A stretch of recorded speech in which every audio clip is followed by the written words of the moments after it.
देसी जुगाड़ remote village water problem. वो एक बहुत ही सुंदर गांव था, हरे भरे खेत से, फूल भरे तालाब से, मेहनत करने वाले किसानों से भरा हुआ था। किसान खेत में बहुत मेहनत करके काम करते रहते हैं। उस खेत में आने वाली फसल को बैलगाड़ी में ले जाकर बाजार में बेचकर पैसे कमाते थे। पर उस गांव में जो भी होता था वो बहुत ज्यादा ही होता था। बरसात के सीजन में तूफान आया तो बारिश और भी भयंकर होती थी। गांव के बाजू की नदी भरकर बाढ़ का पानी पूरे गांव में आता था। तभी सभी लोग अपनी जान बचाने के लिए घर के ऊपर चढ़ जाते थे। उस गांव में सूखा भी पड़ता था। तब जमीन पूरी सूख कर पेड़ पूरे सूख जाते थे। गांव के बाजू की नदी भी सूख जाती थी। खेत भी पूरे सूख जाते थे। तब उस गांव के लोग बहुत मेहनत करते थे पानी के लिए। उस गांव से बहुत दूर कहीं कुएं से पानी निकालकर घर पर लाते थे। एक बार ऐसा ही सूखा फिर से आता है। उस सूखे हुए जगह पर एक जीप आकर एक एग्रीकल्चर ऑफिस के सामने रुकती है।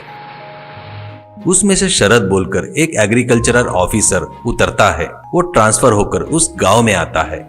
अंदर अपने कैबिन में अटेंडेंट से पूछकर उस गांव के बारे में सब कुछ जान लेता है। वो, सर हमारा गांव कब हरा भरा रहता है और कब सूख जाता है ये कोई भी नहीं बता सकता सर। सब बढ़िया है करके खुश रहते हैं तो मायावी सूखा आकर गांव को शमशान में बदल देती है। अभी यहाँ पर बिल्कुल भी खेती नहीं है सर, सब कुछ सूख गया है। अब आपको भी कुछ काम ही नहीं रहेगा, बस टाइम पास करते रहना पड़ेगा सर। ऐसा कहता है तो शरद, गलत बात है, खेती नहीं है तो क्या हुआ, ऐसी जगह पर खेती करना वो मैंने पढ़ाई किया है। मेरी पढ़ाई से 4 लोगों को फायदा होना चाहिए, इसलिए जानबूझकर इस गांव में आया हूँ। कल गांव के सभी किसानों को बुलाओ, मैं उनसे बात करना चाहता हूँ। ऐसा कहता है। अगले दिन सभी किसान ऑफिसर के पास आते हैं।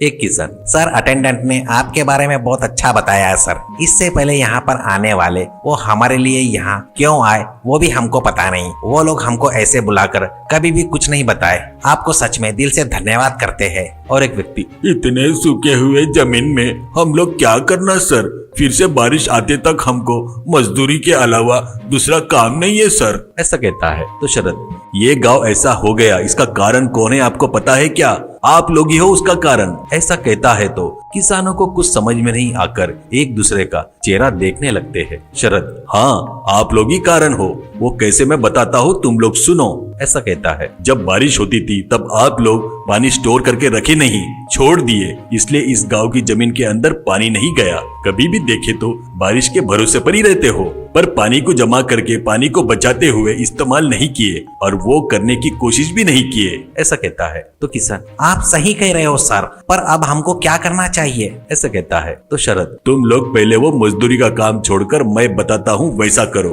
तुम्हारी मजदूरी के पैसे मैं दूंगा।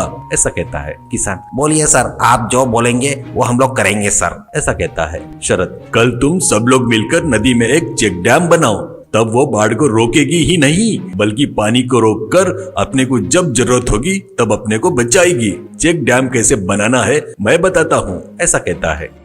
वैसे कुछ दिन मेहनत करके सब लोग मिलकर चेक डैम बनाते हैं।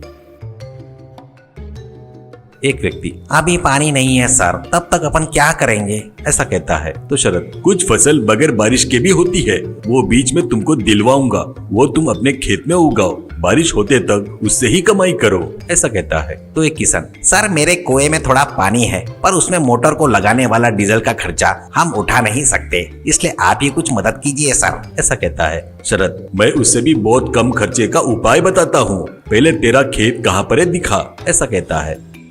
अगले दिन शरद अपने बाइक को उस कुएं के मोटर से फिट करके जोड़ देता है। वो बाइक स्टार्ट करते ही पानी खेत से गिर रहा था। शरद, इस पेट्रोल को लगने वाला खर्चा आधा मैं दूंगा, ठीक है? तब तक अच्छे से इस्तेमाल करो। ऐसा कहता है। वो सुनकर किसान, सर आप सच में भगवान हो सर। ऐसा कहता है। अगले दिन एक किसान के खेत में हर पौधे को एक वाटर बॉटल बांधता है और किसान से कहता है, इस पौधे को ज्यादा पानी की जरूरत नहीं पड़ती है, पर पूरे दिन भर वो पानी टपकते रहना चाहिए। तुम रोज कुएं से पानी लाकर ये बोतल भरते जाओ। उस बोतल में से धीरे धीरे बूंद बूंद करके पानी पूरे दिन भर गिरते हुए उस पौधे पर गिरते रहना चाहिए। इसको मार्केट में बहुत अच्छा भाव है, ऐसा कहता है। किसान खुश होकर शरद को नमस्कार करते हैं। बाद में एक बम्बू व्हील को कुएं के पास बनवा कर उसको एक पाइप फिट करके वो कुएं के अंदर जाने को होना, ऐसा करता है। अभी हवा से वो व्हील घूमता है तो पानी आने लगता है।